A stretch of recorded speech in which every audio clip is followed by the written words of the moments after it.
Hey, Husker fans, welcome to the Husker Big Red YouTube channel. It's Saturday morning, and that means that we're having one of our Husker Big Red chats. So we have a few things to discuss this week. The transfer portal, that's always interesting. And we actually are going to have some spring football, a spring football game, or not really a spring football game, but there will be some spring football, I guess, next week. So we're going to talk about that, whether or not the Huskers should go after CharMar Brown, the North Dakota State running back, which is kind of the I know I've seen that talking point kind of all over social media. I know that it's at least being considered by the coaching staff from some reports. So thought that would be interesting to talk about. Some other guys entering the portal. A big guy from Oklahoma, David Stone, a former 5-star, entered last night. Yep, Kind of similar to Williams Noweri. So I don't know, maybe we've been talking about more defensive linemen. Maybe Nebraska would get one in there. But anyway, Danny's joining me here this morning as always, Danny Gillette. So we're going to here to talk about the Huskers on Facebook, on YouTube. So thanks everybody for joining us. If you're watching the replay, thank you again as well.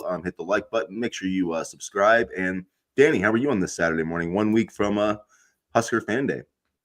I'm good. All the snow has melted off my deck. It's actually pretty warm here today, so it's like the first real spring day in quite a while here. I don't know about over in your neck of the woods, but the good weather always makes me happy, and it means that we're closer to football season. And as you mentioned, the Husker Spring Day next weekend, which I still think should be a fun time. I know some fans are down on it, but I really like what they've been able to do, all things considered. And yeah, it's going to be interesting to see. Matt Rule came out this week and said that they actually are going to play some football. He said he's going to roll the ball out and play on next Saturday, on the 26th, which will be part of the Nebraska Fan Day. They're going to have, it sounds like, some skills competition. He was still a little bit vague. He made it sound like there might be some media competitions too. I'm not really sure exactly what they're all going to do, but we do know that the bottom part of the roster, is going to come out and compete. He said it was guys that were competing for the 105. Some of them might be on the 105 still as well, but also others who, probably are going to end up going somewhere else. You want to give them one last chance to play at Lincoln Memorial Stadium to show what they can do. So I don't know. I think it's cool. I think they should have a spring game. I kind of thought it was, I don't know. I think the hysteria of canceling spring games is a little bit silly. Just because, I just like my idea, the idea that, teams didn't know about this guy until they saw him on the Big Ten Network on the spring game. Like, I just don't really think that is necessarily that true with the way kids are recruited and scouted so much anymore. But I mean, I understand the paranoia, and you have to do everything you can to try to keep, your players there. But anyway, I'm excited that there's going to be some spring football coming back. And so Mark, thanks for joining us. Mark Phillips agrees, yay, for the return of spring football. So I agree, yay, that we're going to have some football for Nebraska fans next Saturday. And I know both of us were kind of worried about how having no official spring game would impact recruiting. Well, if anything, I think it's given them more time to recruit because it seems like they've been everywhere lately, extending offers and setting up visits and stuff. So a lot of Florida and Georgia kids too, which I know I commented on your page last night. It seems like they're really recruiting the Florida and Georgia areas hard. Yeah, which is interesting, and there's kind of a interesting debate going on with Matt Rule mentioned it or kind of alluded to it the other day with Iowa State. He didn't say Iowa State, but he talked about other programs coming to Nebraska and kind of recruiting Nebraska because they've only offered 3 kids in the cycle, and Isaac Jensen has now basically eliminated Nebraska. So even if they get Darian Jones and what's the Reynolds, I'm thinking Jace Reynolds.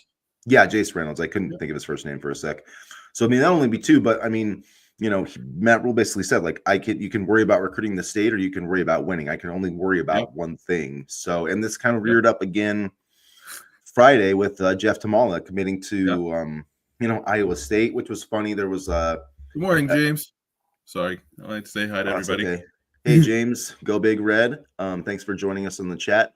From Kansas. But from Kansas. Well, there's Nebraska fans everywhere. I'm in Montana. You're in Massachusetts. So, go Big Red. Even though I live in Montana, no matter where I go, I always see somebody. I wear my Nebraska hat. I almost always get a Go Big Red, or I see somebody else, with like a Husker sticker. Like, Nebraska Nation is everywhere. So, anyways, hope you're having a great day, James. Yeah, for sure. And even though I'm from Massachusetts and I write and do my Facebook page about Nebraska, you guys always make me feel at home and are always willing to talk and offer your opinions. So I feel like I'm in the Midwest, even though I'm very far away. Husker fans worldwide. That's part of what we're trying to connect to, man. If you are a Nebraska fan, doesn't matter where you are, if you're in New Zealand, like whatever, you're part of the Nebraska family. So, Some good punters down in New Zealand, so yeah, who some knows? good punters. I was talking. So Jeff Tamala committed to Iowa State. He's the 4-star quarterback. He's rated higher than Nebraska's current commitment, Dayton Raiola, and so that's kind of caused some debate. There was some social media talk, like, from an Iowa State fan being like kind of toying at Nebraska, being like, Nebraska's like Iowa State's dominating the state of Nebraska is what they said. Which, I mean, I guess you could say that they're dominating, but it's not really dominating over Nebraska, right? Like, because Nebraska. Most of these kids, like Jeff Tamalia, never even got basically a conversation with Matt Rule. And that was one of the things I responded was like, if Nebraska had offered Jeff Tamalia, he would have been a Husker. I have no doubt about that in my mind. He wouldn't be an Iowa State Cyclone. So, I mean, enjoy your recruiting wins, Iowa State fans, but you're only getting them because, Nebraska doesn't necessarily view these guys as the kind of players that, as Matt Rule said, can help them beat Ohio State. And that's the ultimate goal for this program, which I think it should be. And if you want to win, you recruit players from Florida and Georgia, and sometimes Louisiana, a little bit of Missouri mixed in, and even some Nebraska. But when you look at where all the playmakers are, Florida and Georgia are where they're at. And people, like you've just mentioned, Dayton Raiola is rated a little bit lower than Jeff Tamalia, but the competition in Georgia, high school football-wise, is a lot deeper than it is in Nebraska. So you kind of have to scale it almost a little bit, but I am comfortable with the recruiting strategy. Let Iowa State dominate Nebraska for this cycle. I mean, I think they did a good job of, getting a guy like Christian Jones and, getting Carter Nelson. They've done their work in Nebraska, and quite honestly, the 2023 Nebraska recruiting class, Kalen, McMorris, Hall, they're all gone. And so, if you want to win, you go down to Florida, Georgia, some Nebraska, Louisiana, Missouri, but you don't necessarily, I think, have to dominate the state of Nebraska in order to, get victories. And I think fans fall in love with the idea of the program recruiting the state of Nebraska because they want to keep all the kids home. Well, you can't really do that anymore with the 105-man roster limit. If you see a better guy on the recruiting board or in a better area of the country in terms of talent, you go and get him. The roster decisions you have to make now are a little bit different because of that limit. Yeah, you want to get the best players in Nebraska if they're, good enough to really help your program. And, Hall and McMorris I think that the jury's still out on Daniel Kalen because, the Dylan Raiola situation. And I've heard a lot of good things about him in Virginia. So, no, I'm not saying that he's going to be a bad quarterback. I'm just saying he's no longer here. Like that push to get all the Nebraska kids to Nebraska, like a lot of them aren't here anymore. That's my point. I'm not really speaking to their talent. Just the fact that they're right. Here. No, I mean, but Malachi Coleman's another. There's been a few, and so I mean, there is a competition difference. I mean, Dayton Raiola playing at Buford, that's one of the 4 or 5 best high school programs in the country. I mean, that's those teams would absolutely annihilate any team they played from Nebraska, even the super teams that I don't even know where they are. Is it Omaha? Whichever programs have like the super teams that people talk about, they would get destroyed by Dayton Raiola's team. It wouldn't even be close. So that's where it just is a risk, right? It's like, you just don't know. And we'll see how, like, I still think Malachi Coleman can have a good career at Minnesota. I don't think he got the benefit from the greatest coaching. Like I say that I said that when he transferred, and I'll say that now. Like Garrett McGuire should never have been the wide receivers coach for Nebraska. So like if we want to look at things where Matt Rule stubbed his toe, he didn't hire the greatest staff when he got here, and hopefully he's corrected that now with John Butler and Dana Holgerson and Dakeil Shorts. I think he's upgraded a lot of positions there. But we've seen the impact that's had on the wide receiver room kind of as a whole, I think, this spring. I mean, that group is is loaded, and I wish we could get some spring football because I would love to see those guys. Yeah. But I did want to ask you, what are your thoughts? We kind of went down a tangent there, but what are your thoughts on this spring game? Do you like it? Do you think that it's something that can still help Nebraska next season? Like, are there going to be guys who play in this game? Do you think that will be contributors for the Huskers? I mean, Rule said there'll probably be somebody who plays Saturday that will start down the road, and we'll see if that's true. But what do you think about that? Yeah, I mean, I definitely think that it could help the guys that need to that need to get some film and that need to kind of improve their stock, and not in a bad way. But one of the guys that I actually want to give a shout out to, and I think he fits into this category here, is linebacker Jacob Bauer, who earned a scholarship yesterday, I think it was. And I was watching him. There was a video of him in coverage against Heinrich Harburg, and he has speed. He's a good linebacker, I think. So I feel like guys like Jacob Bauer, who just earned a scholarship and want to make a name for themselves in a very crowded linebacker room, I think it helps guys like him for sure. And I think we'll probably see him a lot on Saturday or next Saturday, for example. I don't know what you think about that, but yeah, no. Well, for one, that was a really awesome moment. That it was.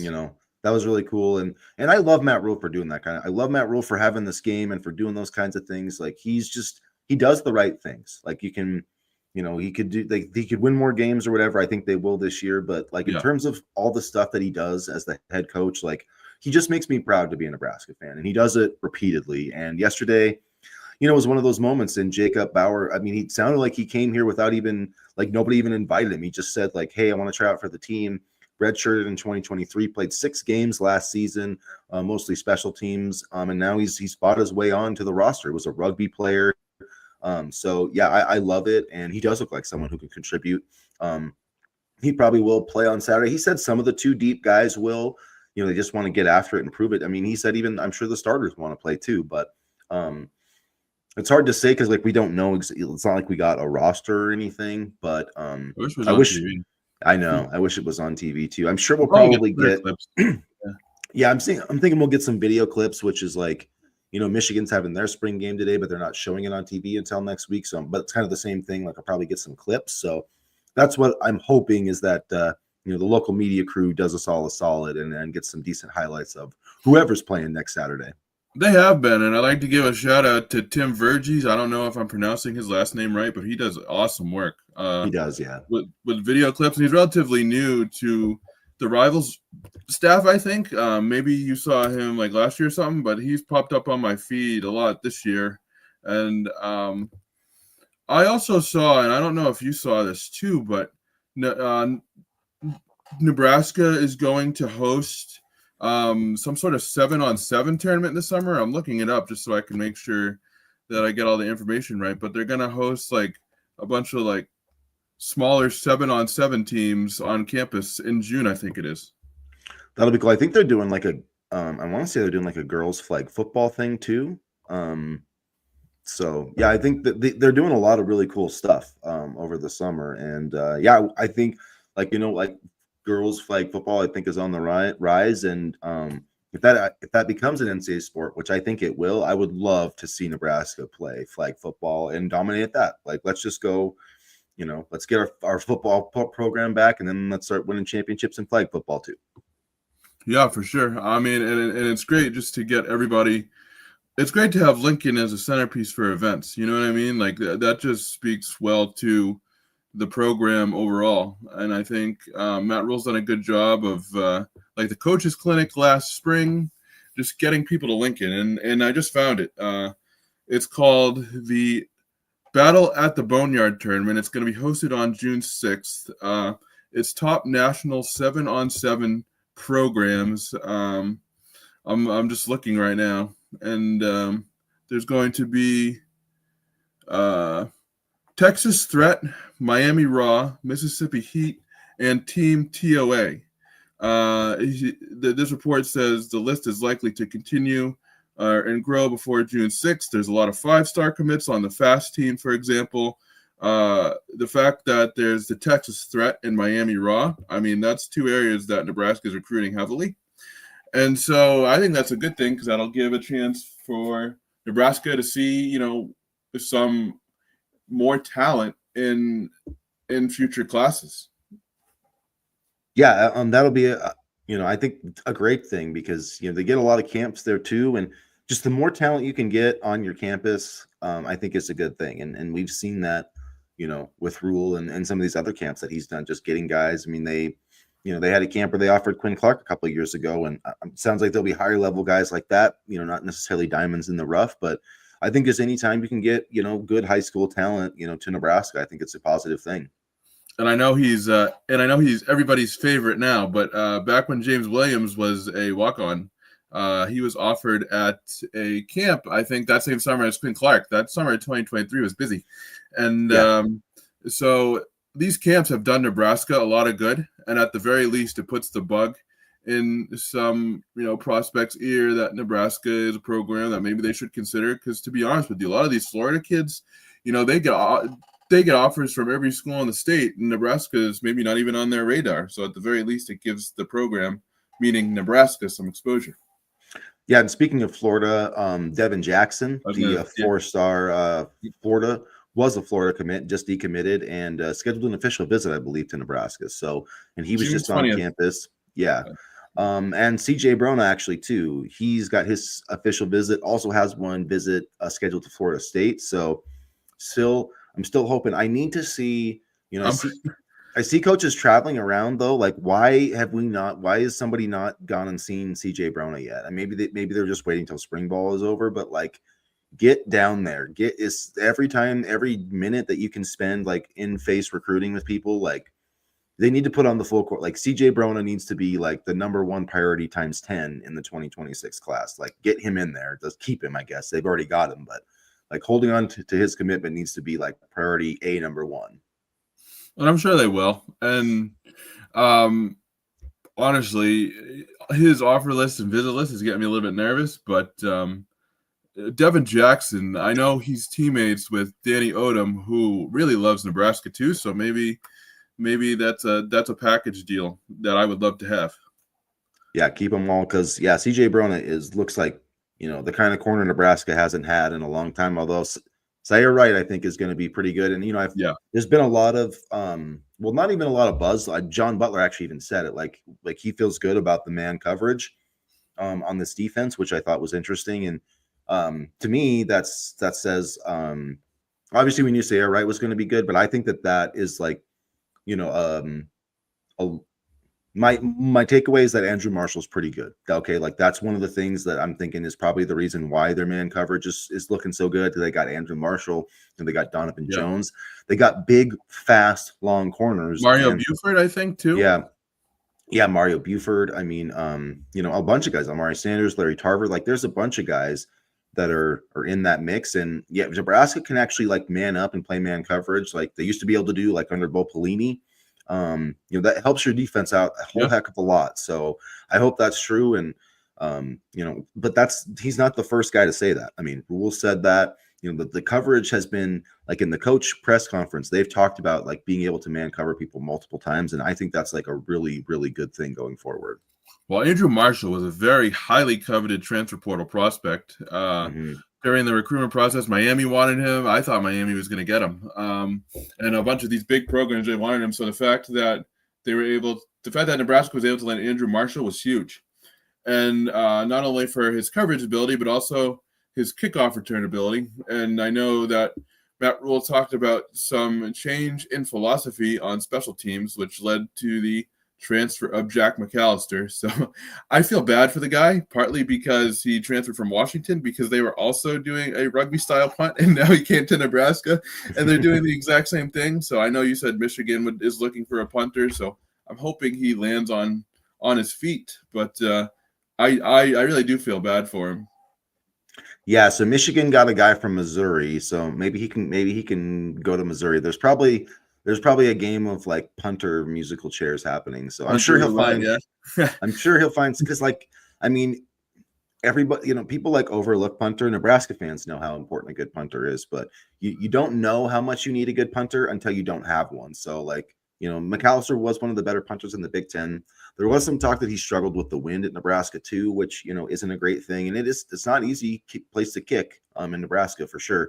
But I think it works out overall, and you kind of mentioned to me this the other day, but James Ferguson, the guy from Boise State, might be a name to know. And Rule actually, it sounds like it's already a done deal. Like they said, essentially Rule said they're going to have somebody come in the summer, but he basically made it sound like he just had to nail down some things academically. So it sounds like they've already got somebody there. I don't know if that's, I think it's James Ferguson. I'm trying to think.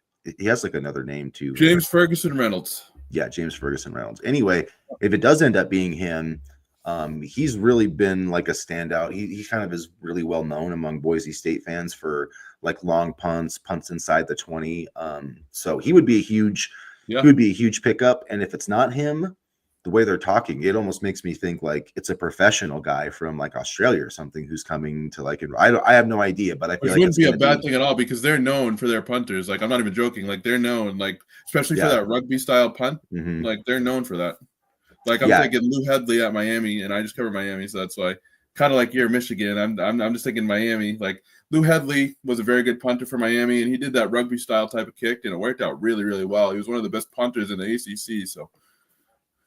So yeah, whether it's it could be somebody like that that they're bringing over and they're trying to get him into school. Like who knows? But either way, I think it will be. I think it's going to be a solid addition knowing Mike Eckler. And also about Mike Eckler, I thought it was really interesting. We haven't talked about this, but how Will Compton kind of led the charge. I'm always ripping on Will Compton because I do think he's kind of a jinx. Like I like Will Compton, and to be honest, if you haven't seen this thing, it's like a chart of players that this guy is like a poll, and he put and Will Compton got voted into the like. Will Compton wasn't an average player. You guys, come on, he was a really like maybe in the NFL. I think like people are seeing like NFL Will Compton, which you could probably say was average, but like he was a dude in Nebraska.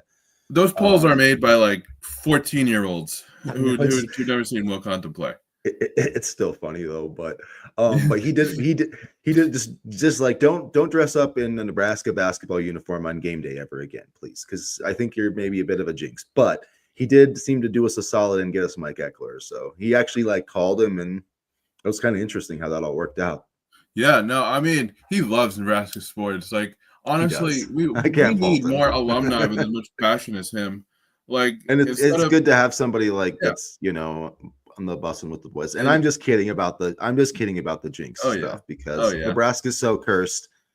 They've been so cursed. I don't think we can put it on Will Compton, but it does just because like I remember last year, like he had the Nebraska uniform on, and then they lost the March Madness game. And then he was like, "All right, I'm pivoting." And then he started tweeting about it. I remember that. And then like 20 minutes later, Ridge Lovett lost his for the first time all year. So I was like, "Okay, well, maybe just don't tweet quite as much." But no, he's a good dude. And I love Will. I love Will. I think he's a good ambassador for Nebraska, and he's somebody that the modern fans can connect to, and not the crotchety old alumni who whisper in the shadows and start rumors. He's very open about his fandom, and I love it. I really do love it, and I love Mike Eckler. I think he's going to do a really good job.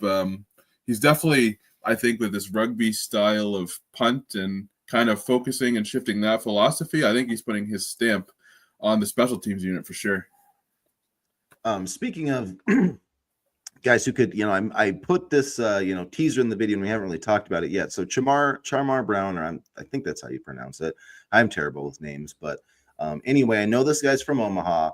Didn't play in 2023. Redshirted, was the FCS Freshman of the Year last year. Had almost 1,200 yards, 4.9 a carry. There's been a lot of talk about whether Nebraska should add a running back. We talked about another running back the other day. Probably should have talked more about CharMar Brown. I don't think he barely just entered the portal at that point. Yeah, he did. Like right after we filmed, ironically enough. Yeah. So, but I mean, just like the ties to Omaha, he played Omaha Prep, or Creighton Prep or wherever. And from Sean Callahan, from what he's been kind of reporting, that the staff has been very aware of CharMar Brown. Now, there's a couple of things like one, obviously NIL is a factor. And I've said that from the beginning. I do think Nebraska should try to pursue guys in the spring, but you obviously are going to have a more limited budget. So, I mean, you kind of have to work within those constraints. So I don't know if it's like within the realm of possibility for Nebraska to land him, because I know Miami's interested in some other programs. So it is going to probably cost a pretty penny. But what do you think about CharMar Brown? I mean, you've been pretty solid, I guess, feeling solid about this running back group. You've been pretty against any additions, but like would a guy like this change your mind? Would that be somebody that you think would be worth adding to this backfield if they could make it happen? If they can make it happen, yeah. I mean, I would love to have him depending on his price point and stuff like that, like you mentioned, but I do feel very confident in this backfield because I do think the young guys are going to play a lot. I know EJ Barthel said that I just forgot his name. The freshman, the young kid. Oh, Connor Booth. Connor Booth, but the other one, Jermaine Parker. There we go. Yeah, Jermaine Parker. Yeah. I know Barthel said that Parker kind of still had a little bit of work to do and things like that. But if he gets to a point where, by mid-season he's ready to go, then I'd say put him out there. I mean, I understand the need for depth now, but I'd almost rather sacrifice depth now for development in the future and giving these guys an opportunity to play. Because I'm afraid, like a guy like Parker, he doesn't play his freshman season, other teams might be gone, and that still may even be the case when, if he plays. Now he'll have film to show other teams, but I would just rather roll with what we have than add another running back. Because at some point you got to see these guys and see them play and what they can do. Yeah, that's true, and that's a good. And it's not, like I'm not saying that Ives or Nelson or any of those guys can't be successful this year. It's a risk. I mean, it's inherently risky because they just haven't produced on the field. So it's a catch-22, yeah, for sure. Yeah, and like it's the one thing that kind of gives me a little bit of pause or that opened my eyes just a little bit on this situation is, and sorry, but I compare it to Michigan just because I follow Michigan. But so Michigan, I think, so they just lost their third running back, Ben Hall, and they've got, I would say their starter is, I think that if I would take their starter over Nebraska's starter, I would take their number 2 over Nebraska's number 2, because their number 2 was the number 1 running back in the transfer portal from Alabama. So I think that their top 2 backs are better than Nebraska's, and they're still looking for a third running back. So like, to me, that tells you like they know what it takes to get through a Big Ten season. Like they had Blake Corum. Had they had Blake Corum, he couldn't even make it through an entire Big Ten season, like carrying the load. So my question is, can Emmett Johnson, who's never carried the ball more than 119 times in a season, can he really be a 220 carry back? Can he carry the ball 200 times this season and make it through a Big Ten season? Because if not, then you're looking at Quentin Ives starting games for you. And that to me, that's very risky when you're talking about a team. Matt Rule stood up there the other day and said, like, this is the team I've waited for. And to me, that means, okay, this is a team that he believes is ready to make the playoffs. And I know everybody's sick of hearing that type of stuff, but to me, that's what he means. And if you think that you're there, I just don't know if you can go into the season like risking that. And like, I get it kind of sucks for Quentin Ives, but you know what?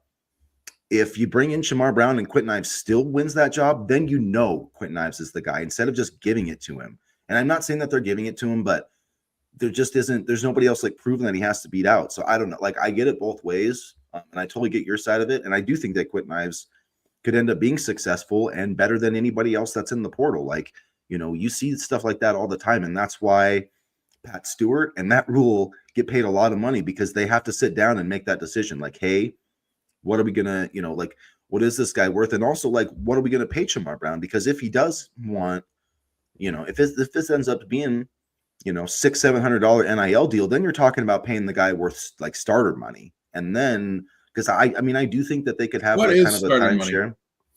I don't know. I don't know anymore. Like 500,000, $1 million.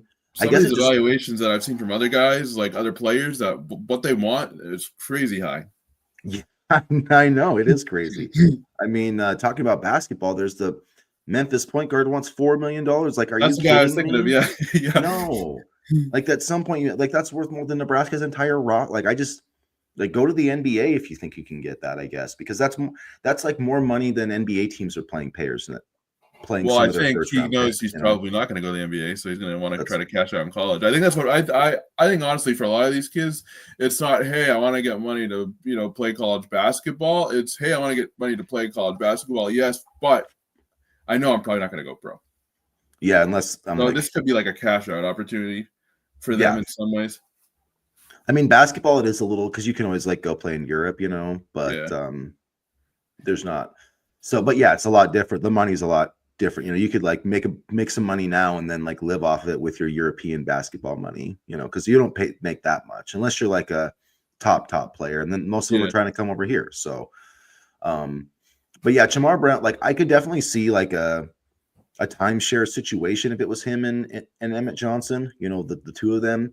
The one Right. thing that the one thing that got me is I was kind of on your boat with it too, with Quentin Ives, but then I was listening to the Husker Online guys, and Sean Callahan was like, if Quentin Ives played for North Dakota State, do you think that he would be the FCS freshman of the year? And I kind of sat there and thought, and I was like, I don't know if he would be. That's a pretty high bar. I mean, that because FCS football is pretty damn competitive. So I don't know. I feel like it's probably wishful thinking just because it's probably going to cost more. Like if it's going to cost so much money that it's going to upset the balance of your room, like I don't think that's what you need to do. But I do think it's, Because I think one of adding the reasons proven. why Emmett stayed was that there was going to be no competitive number two back. I feel like he was worried about that.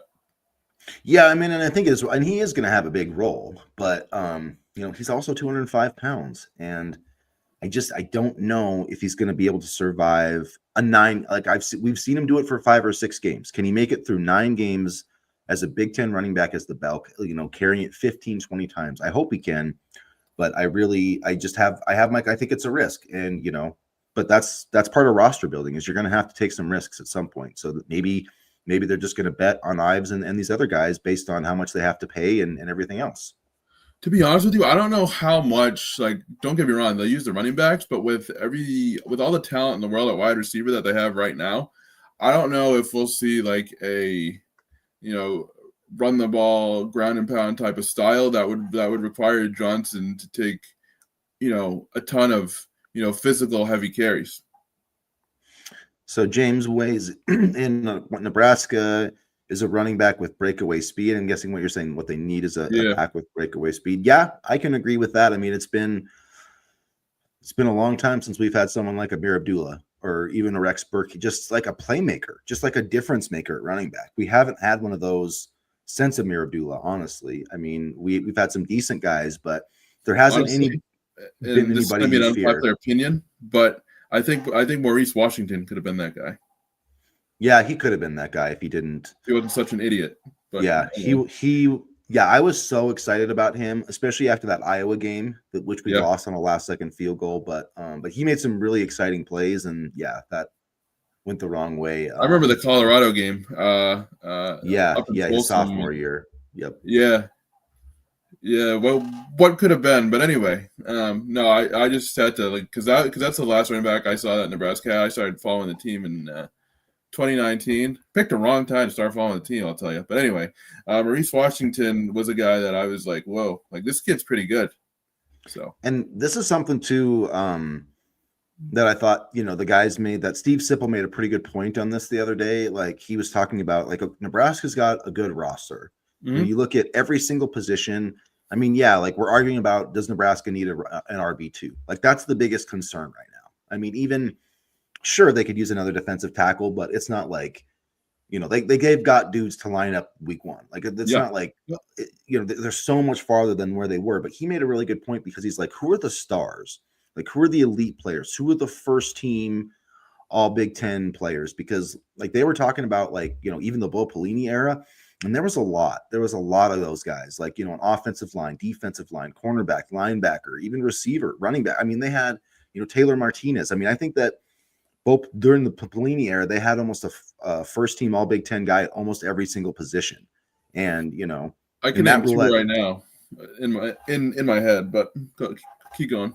Like, for this upcoming season, but yeah, some stars need to break out. And I'm sure one of them that you're thinking is Vincent Shavers, because that's who I'm thinking is one of them.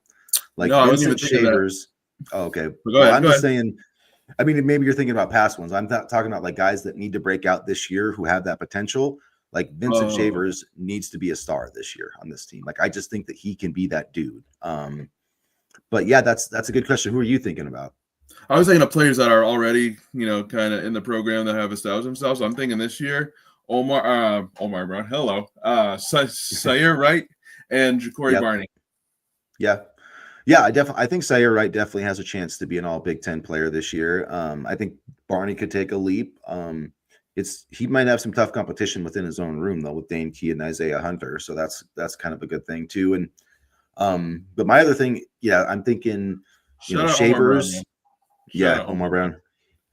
But Shavers and the dude that really needs to be a star for this team next year is Dylan Raiola. That's the guy. Like when Steve Sipple, I was watching or listening. I like to listen while I drive around town.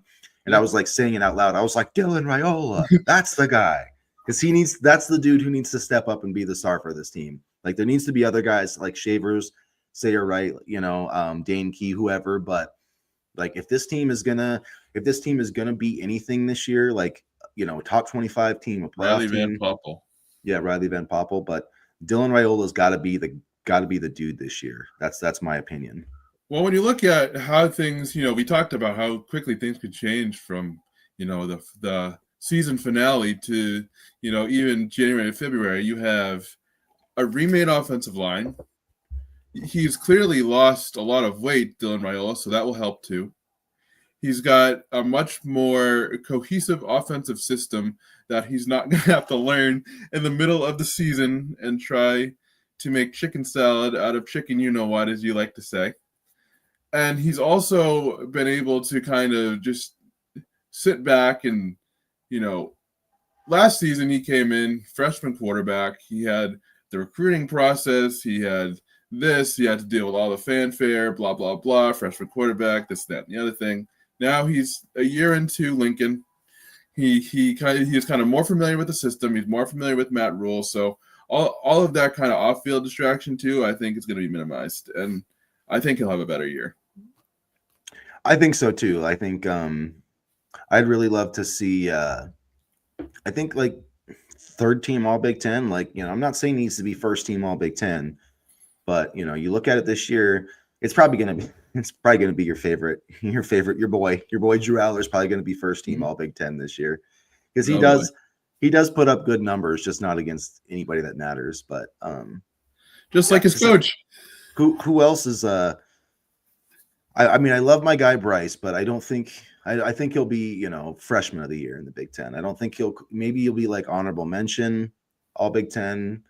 But who else? I mean, is it going to be? I guess we got Nico on the list, although that hasn't been announced. But Nico Amavela could be there. Who are your three picks? If you got your first team, your second team, your third team, and your honorable mention. Who are your picks for All Big Ten quarterbacks this year? Ooh, let's put you on the spot here. Because it's a pretty good list of quarterbacks. Yeah, it's not quite as good as it was last year. But you got Dante Moore taking over at Oregon, it looks like. I really, really like Jaden Maivia. And I don't know if it's because Tony White's defense made him look like Tom Brady, but I really just like the way he didn't do anything sexy. He wasn't, like a deep ball, flashy quarterback, but he made the throws that he needed to make. And granted, some of them were over 3'7" Malcolm Hartzog, but I really like the way that he plays and just the way he commands the offense. So he's a quarterback. I don't know if I'm like All Big Ten or whatever, but I'm watching him. And I think, don't we have to play them again this year or no? I think so, yeah. I'll have to look at the schedule. Hopefully Malcolm Hartsock never watches this podcast. I know. That was good. I'm sorry, Malcolm, but you were put in a bad spot due to depth issues. So he's going to be playing safety this year, not row. It sounds like Deshaun. Much better for him. I'll just leave it at that. I want to rag on him even more. He does have good ball skills. So I do think he would be better as a deep safety. So we have to play USC at home, and then so we play in actually 3 straight weeks. We're going to have Maivia at USC, Nico Amavela at UCLA, and then we're going to have to play Drew Aller. So three pretty tough quarterbacks in a 4-week stretch there. And then 2 pretty tough quarterbacks, and Drew Aller. I'll say that. And then we also play Aiden Chili's from Michigan State, Bryce Underwood. So that's set. So so here's my predictions for All Big Ten next year. So I'm gonna say Drew Aller will be it. Okay. Then I'm gonna say Julian Sayin from Ohio State. Uh-huh. I'm gonna say Dylan Raiola, and then it gets third team, and I'm gonna say honorable mention is Bryce Underwood, and he also gets Big Ten Freshman of the Year. So I think Nico's gonna drop off a little bit next year, just because he's going to a new. I'm not saying he's gonna be bad, but I think it's gonna be tough to make All Big Ten quarterback next year. And there's gonna be a lot of eyes on him and a lot of pressure on him, even more so now. and they're not going to have the same weapons offensively. Like, I think he'll do well, but he's probably going to end up running more, is my guess. And I just don't know about, like, I think they'll be okay, and I think he'll be in the mix for it. Maybe he'll get the honorable mention over Bryce Underwood, but I think Bryce is going to be pretty good, and I think Julian Sayin is going to really open some. Like, I know it seems like whoever Ohio State plays at quarterback with all the talent they have. I mean, I could probably throw the ball up to Jeremiah Smith and have a few touchdowns. You know what I mean? So, like, I feel like he'll be in there, and he was like the number one overall recruit, or one of the top recruits. Hey, it's a good quarterback system. You want to be a quarterback, go there. It is. I'm surprised the legendary Mark Gronowski did not make any of our lists, but we'll see. Yeah, Iowa. But I do think Dylan Raiola. So I'm putting my flag in third team All Big Ten this year, buddy. You got to get which is going to probably take 25 touchdowns, over 300. My God, over 3,000 yards. But I hope over 300. If he doesn't throw over 300 yards, then we're definitely going to need a second running back, and we may need CharMar Brown. That'd be the old school. Nebraska. Just come out in the triple option. At that point, the wing T. That's why Rule didn't want a spring game. He spent the entire spring going back to the wing T triple option. Holgerson's really reinventing himself. He wasn't joking when he said he got away from the air raid. Cortez Mills is going to be coming out of the backfield as a secret weapon, and Isaiah Mosey will be blocking. Just have all those crazy ass sweep plays. Just run a bunch of inverted jet sweeps. That'd be fun. Dives. You talk about pure speed with Mills and Barr. That would be fun to watch until other teams caught on. And I know we talked about this the other day, but it's worth repeating. That's why when Marcus Satterfield ran those jet sweeps to Barney, everybody knew it was coming. Hello. It just got too predictable. Yeah, But he was good on those sweeps when he got space. I do it too, man. I'll call the same play on NCAA football. They figure it out, though. The defenses will figure it out eventually, Marcus. I ran it 10 times last night, and they did figure it out pretty quick. And that's the crappy thing about Heisman is they start to know they start to know your plays. So very quickly, when you have a limited playbook and throw 17,000 interceptions like I do, then you're in trouble. Yeah, it's not. Yeah. I got whipped the other day in Nebraska. It was bad. Purdue kicked my ass 55 to 20. It was so bad. I threw 3 pick sixes though. So honestly, that's how I thought last season's regular season game was going to go against Purdue. We were so bad at one point. I was like, Purdue's just going to explode, and then we kicked ass. But yeah, that first so Cincinnati got that Joe Cotton, that big offensive tackle. So I guess get to block some Huskers week 1 at Arrowhead. I'm so pumped for that game. I did not realize that was a Thursday night game though. I did not realize that. I don't know why. I'm getting my calendar. I'm looking at the date right now. Let's see. I think August, it's 28th, right? Yeah, August 28th. So the season's even closer than I thought, you guys, because my stupid ass thought we were playing on Saturday and we're playing on Thursday. So we always do these crazy week 0 Thursday game. Let's see. We had Minnesota on Thursday in 2023. We had 2 week 0 games. Week 0 game against Illinois in a row. We had those 2 games, and then they love putting Nebraska on the special. That was kind of one thing with Trev is he's like, yeah, you want a special game, put Nebraska there. Which I don't mind for the ratings. I know we're a big ratings draw, but some of them really annoy me. Let's see what James said. The Mich-Ohio State game will be an interesting game with the QB matchup. Yeah, I think it will be an interesting game this year. It's a lot's going to depend on how good Bryce Underwood is right away, because it looks like he's going to be the starter. I think Michigan's going to be good.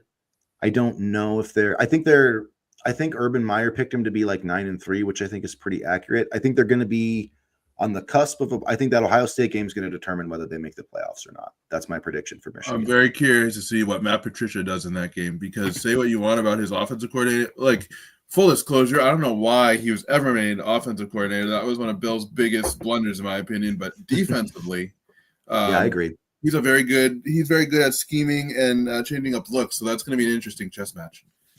Yeah, a lot of Michigan fans have been just ripping that hire and making fun of it, and I'm been the only one that's been I would be careful what you wish for, because for one thing, just when he had good play, at Ohio State, you're going to have the best of the best. The cream of the crop, okay? And I know it's easy to look at the NFL and be like, this guy's an absolute moron. But when you don't have the players in the NFL, there really isn't much you can do. And when he had the guys in New England, he was damn good. Go back and watch those Super Bowl runs. Like he was a very big part of that. So I think Michigan fans are underrating this move a little bit, and I do think he's going to have success at Ohio State.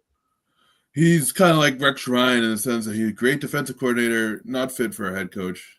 Yeah. You know, and the Belichick tree has not been successful. Like that's like you look at the Parcells tree. Like Parcells guys went on and had success, but I mean, Bill's just oof.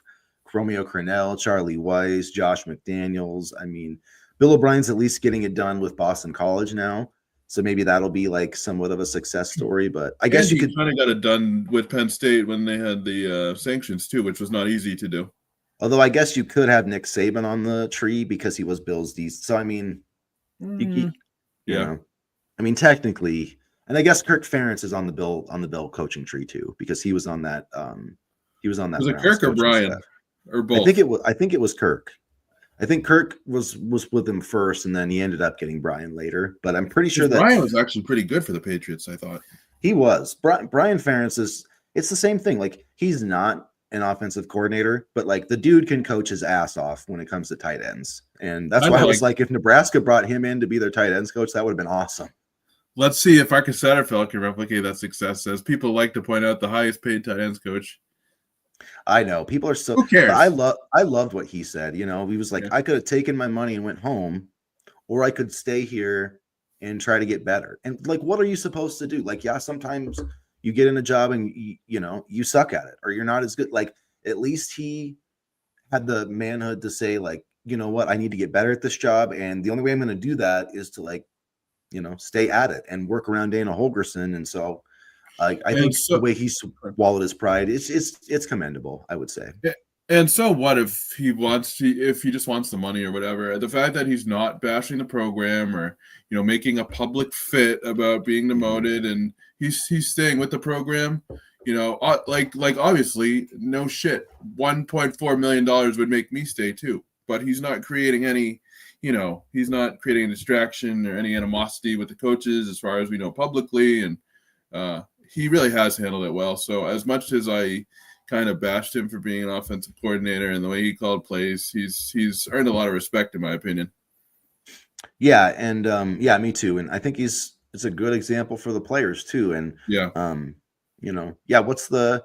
for him, I mean, career-wise, it's like, what's the best way to get back and move up? Well, it's like stay there, have success, and kind of move on. But just looking up, so Kirk Ferentz was on the Cleveland Browns staff as an O-line coach, and then went with the Ravens. On the same staff as Saban and Belichick?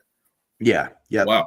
Okay. So there were some other guys on that staff too. There was actually the 30 for 30 on so I shouldn't rip Bill's staff that bad, but like the Patriots, he hasn't had any from his Patriot days that have gone on to be successful. So anyway. All right, you guys. I guess unless there's anything else, any other topics we should cover. I'm trying to think right now. Hopefully the baseball and softball teams can bounce back today because that wasn't great.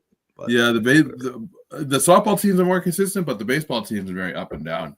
I haven't mailed it in altogether, but it's starting to look like the only way they can make it is if they win the Big Ten tournament, which is going to be a bit of a different animal with USC and UCLA and Oregon in there. So I don't know.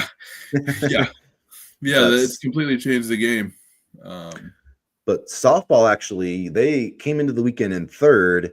So the last weekend they played Northwestern, who came into the series 9-1 in the Big Ten. They swept Northwestern, and Northwestern hadn't lost a Big Ten series, I think, since like 2022. Wow. So like that was a big deal. So then they were a game and a half out of first behind UCLA and Oregon, and then they lost at home to Indiana, who's kind of the middle of the road. So that was kind of disappointing. But if they win the next two games, if they win you're going to lose some in softball. It's surprising because they actually lost with Jordy on the mound, which really, I think that's only happened now 3 times this season with her as a starter. So yeah. What happened? What was the kryptonite yesterday? Yeah, it's crazy though. The wins over replacement, how far above she is over anyone else in college softball. Like it's awesome to see. So I do think my point there was I do think Nebraska still has a chance to win to host a regional, but they're going to have to win the Big Ten, probably the Big Ten tournament. But it's possible the women's softball tournament single elimination, so it's a little bit of a different beast than the baseball. Is it really? I didn't realize that. Wow. Yeah, which is kind of cool. Yeah. I do like softball in that it ends, 7 innings, ends a little quicker. I like women's softball. I always have. It's a fun sport. Yeah, no, I definitely have to start watching. The problem is, and I'm not going to go down this rabbit hole again, but just like trying to find the games is tough. Well, that is true, and almost all of them are on BTN Plus. Like that's so annoying. It's like, why do you have? I don't know. Like, why do I have to play for the Big Ten Network and BTN Plus? I mean, I realize they made it not that. They did make it better, but still, like, it's too expensive, and I just feel like if I'm going to pay something for like my team for minor sports, like it should be like $3 to $4. Like if it was like $4.99, I would buy it for Nebraska. Yeah, but like 100%. $11.99 or whatever, just it's too much. I already have to pay 27 streaming services, man. Like, give me a break. Yeah, I'm cutting back on them. And Can the common fan get a break? No, the common fan is asked to spend more money. Yeah, right. It's just ridiculous. So, but great day, Rashawn. Yeah, have a great day, man. Thanks for joining the chat. So yeah, everybody, I got to get going here.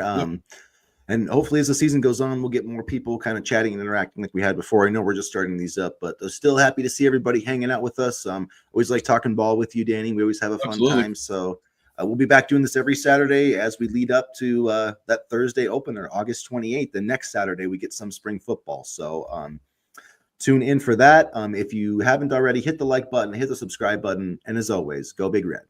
Go Big Red.